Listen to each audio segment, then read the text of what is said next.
Hey guys, this is Frozen Wish News here, and welcome back to another video. And today, I'm going to be doing a trailer review for one of my most anticipated films of the year, The Lord of the Rings, The War of the Rohirrim. Finally, some actual marketing for this film. Took them long enough. So yeah, now at the start of the year, like as in like the very start of this year, The War of the Rohirrim was my pick for my most anticipated animated film of 2024.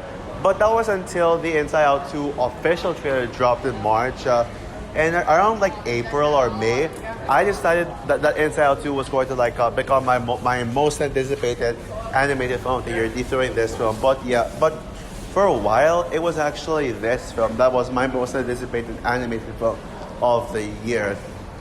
And I gotta say, man, this trailer was absolutely worth the wait. Yeah, it was freaking worth it. Now, I'm hyped for this film for two reasons. Even like upon its announcements, one, it's Lord of the Rings, and two, it's anime. Now, I know anime doesn't appeal to everyone, but it does appeal to me personally.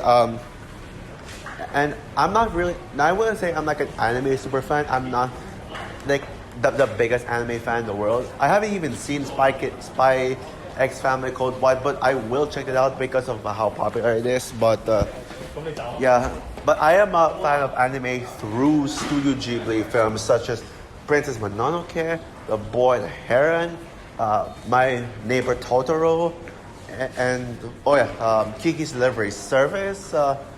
And it's When Morning Was There, and especially Spirited Away, one of my absolute favorite films ever, like top 20. So yeah. And as for Lord of the Rings, well, now you already know that Lord of the Rings, Lord of the King is my favorite Best Picture winner of all time. I already spoke about it in a video, my top 10 favorite Best Picture winners, and I'm not holding back on it. But not only is Return of the King my favorite Best Picture winner of all time, but it is my favorite live action film of all time and my third favorite movie of all time, right behind Frozen 2 and Wish. Well, of course. Return of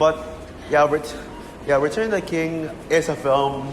It's pretty much the end game. It's basically the end game for its generation, and not only that, but it felt like the most epic film ever. It felt like the most massive in scale you've ever gotten in a film, and pretty much Return of the King is the reason why we have films like Infinity War and Endgame. Without Return of the King, we wouldn't have them. So yeah, we gotta appreciate the biggest film ever made. People think Endgame is like the biggest, has the highest stakes in any film, but to me, it's Return of the King. And the fact that a Best Picture winner was that is something.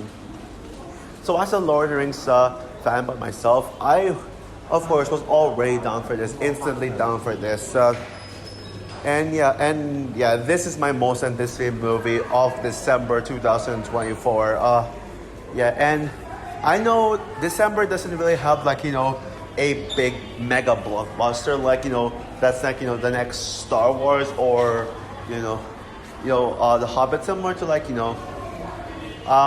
mega blockbusters that would come out in December that everybody would go see, whether it's a Star Wars film. To an extent, Aquaman, even though I'm not a fan of that one. Now there's actually debates from people on what they think is going to be the movie event of December. Now, the fanboys say Sonic 3 is going to be that, which makes sense because of all the hype surrounding Sonic 3. Although I do think December release date for the Sonic is stupid. Some may say Mufasa the Lion King is going to be the big movie, the big blockbuster this summer. It does look like the biggest blockbuster of December, but considering that a lot of people are nobody's excited, little to no people are excited for that one. I don't know how it's going to do the box office, but to me personally, The War of the Rohirrim is going to be the movie event of December. This is going to be my big December release where I'm going to be rushing out and watching it as if it's a big giant mega blockbuster. Yeah, this movie looks freaking epic, and I genuinely cannot wait to see this film. And yeah, now, yeah, this is gonna be an adult animated film. It's gonna be rated PG-13, and it does show in the trailer that there's some adult stuff. Like there was a scene in the trailer where a character gets beaten, and then we see like a little bit of blood. So yeah, now my only concern about the War of the Rohirrim is that how is it going to gain a mass appeal? Because I don't know how it's gonna do the box office. Sure, I don't think it's gonna be like a mega hit. Like I guess I feel like Sonic 3 will make more money than this. Craven probably will flop because I don't know anyone. Even though I'm excited for Craven myself, I think that the Craven Secretary was cool. Maybe this will make more money than Craven the Hunter, since both movies come out on the same day. But the problem is this movie didn't have a mass appeal. It could either bomb or be a surprise hit. Because this movie can go two ways on mass appeal. People may show up to this film because of the title being Lord of the Rings, or people are going to reject this film because it's animation, similar to Spider-Verse. I've already heard a few people complaining about the fact that this is animated. Like, oh, why is this anime? I hate why did you have to make Lord of the Rings anime? It should have been live action plus, or at least make it mainstream animation. Why anime? But screw you people. Y'all suck. Like you just show no respect. And people say I have no respect for animation. I mean, this is an animated film that should be respected, not those shitty ass baby animated films. Now, is this my most anticipated animated film for the rest of the year? I would say it's neck to neck with Moana too. I'm not sure which one I'm leaning more towards. I'm gonna have to like reevaluate on that to see. I'm debating if this is or not, but you will see in my top 5 most anticipated movies for the rest of the year list that I am going to do like anytime soon. So yeah, but this will definitely be on the list of my most anticipated films for the rest of the year, because yeah, it definitely deserves it. So yeah, but yeah, this film looks huge in scale. Like the scope of this film, you can already see how like the scale of it all. It looks so huge. Like there's gonna be big, all-out action scenes. The music in this trailer was so like intense and so like, and it looks very dark and mature as well. Now, this is gonna be one of those animated films that will scream, we need more animated films like this today. And this is a film that I'm already hoping that Hollywood will take notes from it, because again, we don't get animated films like this anymore. One that's dark and brutal and gritty. Although, like I said, it is likely to get a PG-13 rating because it's not a family film. Heck, if you even look at the genres on IMDb, family isn't one of the listed genres, which shows that this is not a family film. And that's actually why Spider-Verse kind of made money. There's probably people not buying into the fact that it's animated because it's a family film, so kids will go see it. So that's actually one concern. That's one minor concern. That's one question. Are kids actually going to see this film because it's animated, or you'll be like, what the fuck is this? So yeah, I talk about the action, the story, the way they're going for. Dude, this story looks like it's on the same scope as Game of Thrones. Yeah, it looks like a Game of Thrones type story. This is the type of story we don't hear from animated films, and we need to hear more stories like this in the world of animation. And damn, that animation, wow, the animation is amazing. It's not that much of an anime. It still has a Western flavor to it. Sorry about the loud noise. I'm outdoor.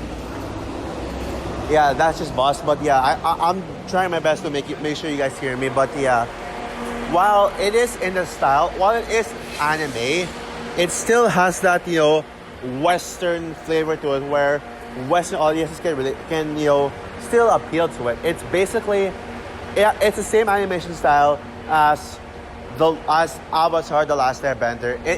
Some of the characters, they really look exactly like Avatar: The Last Airbender characters, and yeah, this trailer did give me Avatar: The Last Airbender vibe. So I almost had the way I thought it, but it's Last Airbender, that kind of Avatar, not the James Cameron's one. But yeah, so yeah, so it's basically like Lord of the Rings meets Game of Thrones and Last Airbender. So that's what they're going for here, and I'm really down for that. And also the characters, yeah, they look really good. I'm already loving the characters, especially Eowyn. Now if you guys don't know, Eowyn is the same person who was Eowyn is the same. Eowyn, I don't know how to pronounce her name, but I'm pronouncing her Eowyn. She's the same character who pulled off that amazing girl power moment from Return of the King. I am no man. That line. Yeah, the character in this film is the exact same character who said I am no man from Return of the King. One of my favorite scenes in the film. It's either that or the circle, or the final battle, either that, but still, it's that character, and she's even voiced by the exact same actress, Miranda Otto. Yeah, the same actress as in the original. How cool is that? And you even got great cast, like you even got Brian Cox in there. Brian Cox, who you may know from a lot of major films, a lot of blockbusters. He's an A-list actor. I don't need to say it's Brian Cox. He's like a very recognizable actor. And and the villain of the film also looks terrifying. But Eowyn, I think, I made up my mind now. Eowyn is my favorite Lord of the Rings character in general. And this movie will solidify it. So, in fact, this film's version of Eowyn is already my Return of the King. No, it's already my Lord of the Rings crush. Comparing this to the other Lord of the Rings films, no, I don't think it's gonna top. It's not. It's definitely not gonna top Return of the King as the best Lord of the Rings movie. It definitely won't. However, there is a chance that maybe it's going to be my second favorite Lord of the Rings film. It's going to be my second favorite. It's going to top the Fellowship of the Ring. I think it'll be better than all the Hobbit films. I think that it'll be better than all the Hobbit films. Fellowship of the Ring, I'm not sure. I do think this film looks like it's gonna be on par with Fellowship of the Ring. So there's that. But I won't be shocked if this ends up being my second favorite Lord of the Rings film. Return of the King, no, I already know it won't be on that level. Oh, and also, this could actually win Best Anime Feature at the Oscars. Now, this won't top Inside Out 2 as my favorite anime film of the year, because Inside Out 2 is one of the best movies. Inside Out 2 is one of my favorite movies of all time. I don't think this film will reach that level, but I do think it does have a high chance of being in my top 10 favorite films of the year list. It could maybe even be my second favorite animated film of the year. It's either this or Moana 2. We'll see. But the more I look into this film, the more and more I get hyped for it. This is going to be the event of December, and I'm definitely watching this movie on opening day, and I am definitely going to be seeing this movie twice in cinemas. Forget Mufasa the Lion King or Sonic the Hedgehog 3 or Kraven the Hunter, even though I'm excited for Sonic 3 and Kraven. The War of Rohirrim, baby. Yeah, this is the real deal for Christmas. And guys, to all my subscribers out there, please go support this film. I know my subscribers are bombarded with animation fans. Like, they love animation. My subscribers love animation with a passion. And every time I ranted on an animated film, they hate me for it. But guys, I want my subscribers to support animated films like this. This is the type of animated film that's really pushing the boundaries for animation, for what they really are. And I don't want I don't want my subscribers to look past that to deny this film just because it's not a kids film. I don't want that's kind of like, you know, the beef I have with animation. It's that people only support animation just because it's a quote unquote kids genre. But if you're not going to support animated films like this, or animated films for older audiences, then I'm sorry, you're a fake animation fan. If you only support animated films just because they're for kids and you don't support like this, yeah, fake animation fans. Yeah. So also for my trailer review for The Lord of the Rings: The War of the Rohirrim, are you hyped for this film? Or does this film not look like your cup of tea? Who agrees with me that this will be the movie event of Christmas 2024? Comment down below, like, subscribe, hit the notification bell, and stay tuned for my top 5 most anticipated movies of fall 2024. So yeah, bye guys.